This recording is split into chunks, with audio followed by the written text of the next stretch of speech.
Those of you who are from New York, can you hear that? That's Mr. Softy.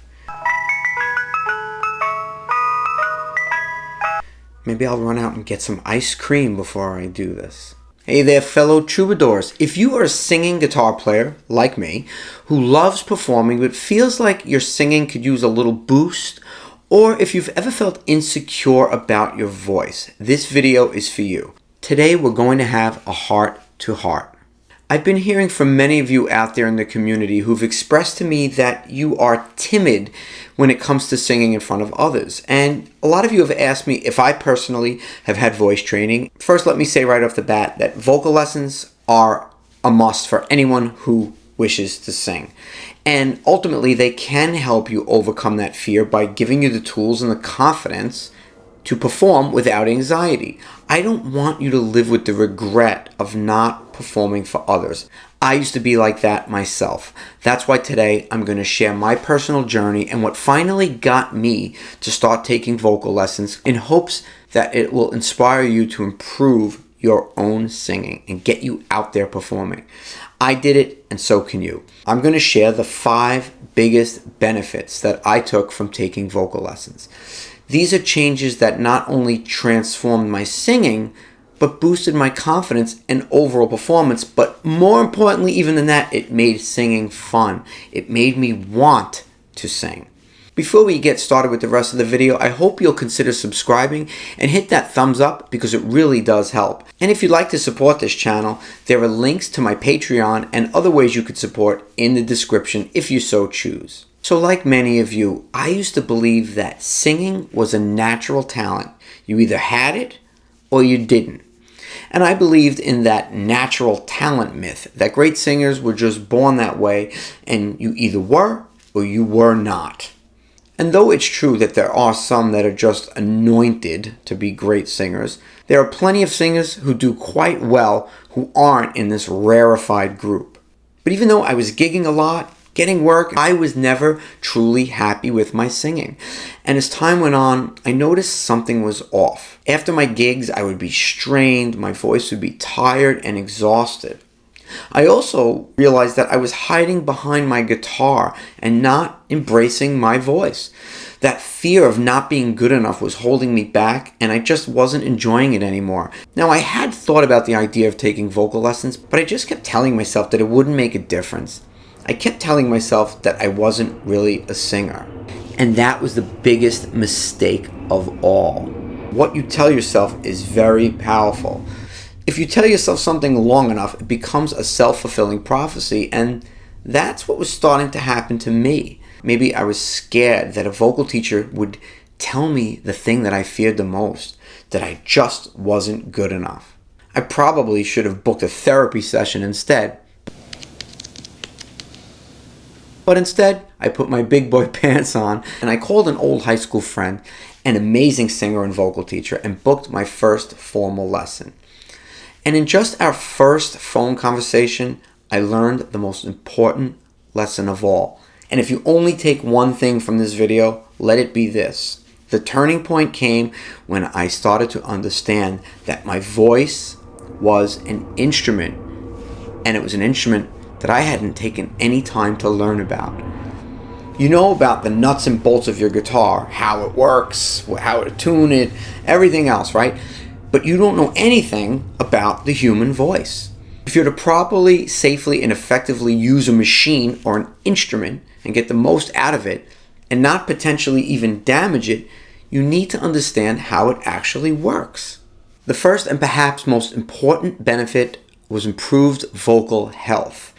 Before lessons, I didn't realize how much strain I had been putting on my voice. I would push too hard, and by the end of a gig, my voice would be completely shot.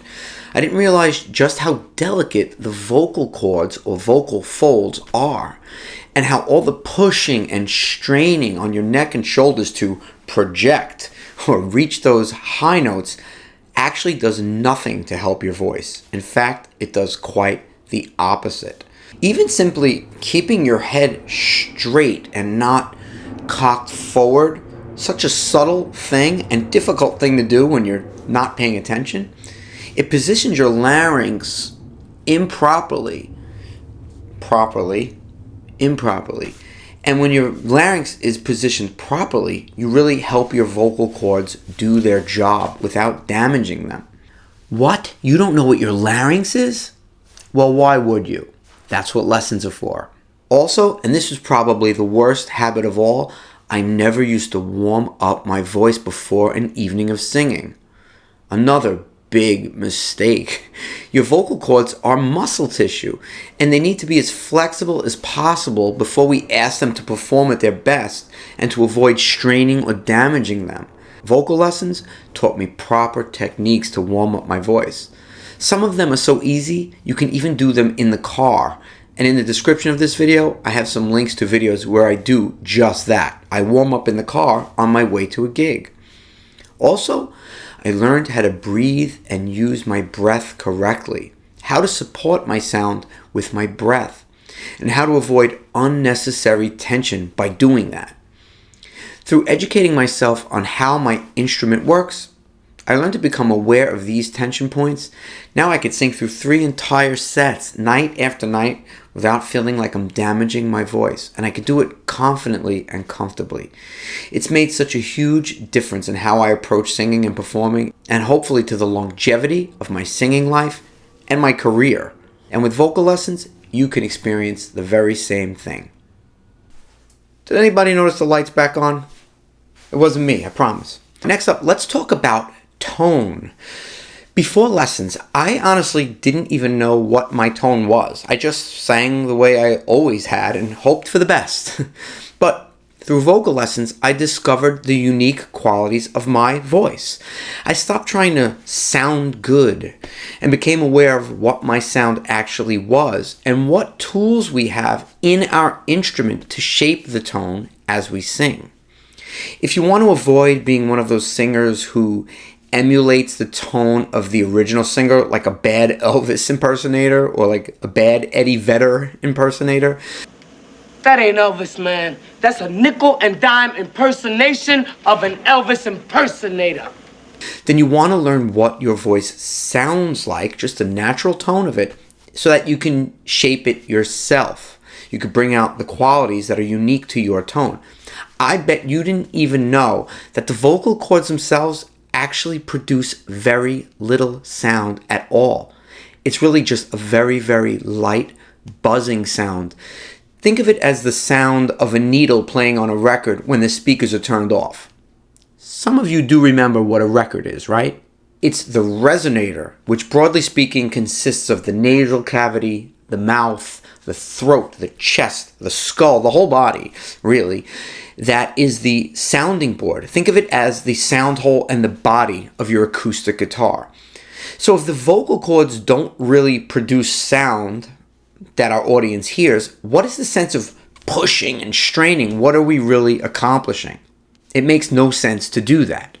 So by learning how to control my breath and use my resonator, I was able to develop a richer, more consistent tone throughout my entire range. But more importantly, this understanding, it invites us to experiment with different tones that live in us. To me, this was and still is very, very exciting. You mean I actually have control over my tone? Not only did this make my singing more pleasant to listen to, but it also helped me feel more confident in my voice's natural sound. I didn't compare myself to anyone else because I knew who I was. My demeanor as a performer became more relaxed, and an audience can intuitively sense that. Dare I say, I was actually starting to like my voice. The fear was slowly melting away, and in its place was joy. And I want you to experience that. Those of you who are from New York, can you hear that? That's Mr. Softy. Maybe I'll run out and get some ice cream before I do this. One of the natural progressions that starts to happen when we sing properly is that our vocal range expands, as does our palette of sounds. By learning how to use my chest voice, head voice, and mixed voice, as well as proper breath support, I was able to hit notes with confidence, not to mention exploring the soft palate and the hard palate and how all of this works. I was able to explore the lower notes with more depth, I was able to get higher notes to come out cleanly and to transition between low and high more smoothly. Like many singers, I had a comfort zone where I felt safe singing, and I rarely ventured out of it. And if I knew I was coming upon a note that was in the high range of my comfort zone, I would be fearful, I would be tense, and I would push and undermine the whole thing before the note even had a chance to come out. Basically, I would do the total opposite of what I was supposed to do because I had no idea how the whole system works. And with practice, I no longer worry as much while I'm singing, which allows me the freedom to explore and take chances while I'm performing. I give myself permission to sound bad because I no longer believe that I am bad. Now, I've touched on this in the previous points, and the whole purpose is to give us the tools and improvements we need so that we can become more confident. And well, that is exactly what happened to me when I started taking lessons. Little by little, as I gained more skills and techniques, I found that I had a bag of tricks that I could rely on when I was at my gigs. You see, your voice is different every day, and some days it's just more difficult to sing than other days. So let's say, for example, one day my throat was a little scratchy for a particular gig due to allergies, or maybe I didn't get enough sleep the night before. So rather than being nervous about this, like being fearful that I wouldn't be able to hit notes, I would be able to resort to other techniques or be able to identify specifically where my chords are misbehaving, where they're giving me trouble on that particular day, and I could work around it. I had tools that were in my toolkit that I could call upon. Prior to that, I wouldn't even have been in touch enough to know where specifically the problems were. Before vocal lessons, I would have just turned the guitar up and hid behind that, which inevitably would make me have to push my voice harder so that I could hear myself, and then I would strain my voice even more, a total recipe for disaster. Bottom line is this: as I started improving my technique, my confidence grew. I began to feel more in control of my voice, which allowed me to be more present during my performances. Now I could focus on connecting with my audience rather than worrying about whether my voice will hold up or not. And that brings me to the final thing that I benefited from by taking vocal lessons, and that is artistic expression. Vocal lessons allowed me to tap into a deeper level of artistic expression. Before, I was so focused on just getting the notes right that I didn't even think about how to convey the emotions behind the music. I wasn't free. I was thinking. And you can see that in a performer when they're like distracted with thinking about something. You can tell they don't seem relaxed. An audience can sense that. With the technical aspects more under control, I found I could start experimenting with dynamics, phrasing, and emotional delivery. This has made my performances way more authentic, more impactful, both for me and for the audience. It's like I'm not just singing the song, I'm telling the story, which is what it's all about. When you're not overthinking, you could sing from a more natural and inspired place, making each performance authentic and unique to that specific moment. It's enriched the entire experience of being a musician and a performer. So if you've been thinking about vocal lessons, I encourage you to take the leap and don't wait any longer. Your voice deserves it, and so do you. Not to mention, your audience deserves it. I hope you enjoyed this video, and as always, be sure to let me know your thoughts in the comments. I'm Frank Persico, and I'll see you in the next video.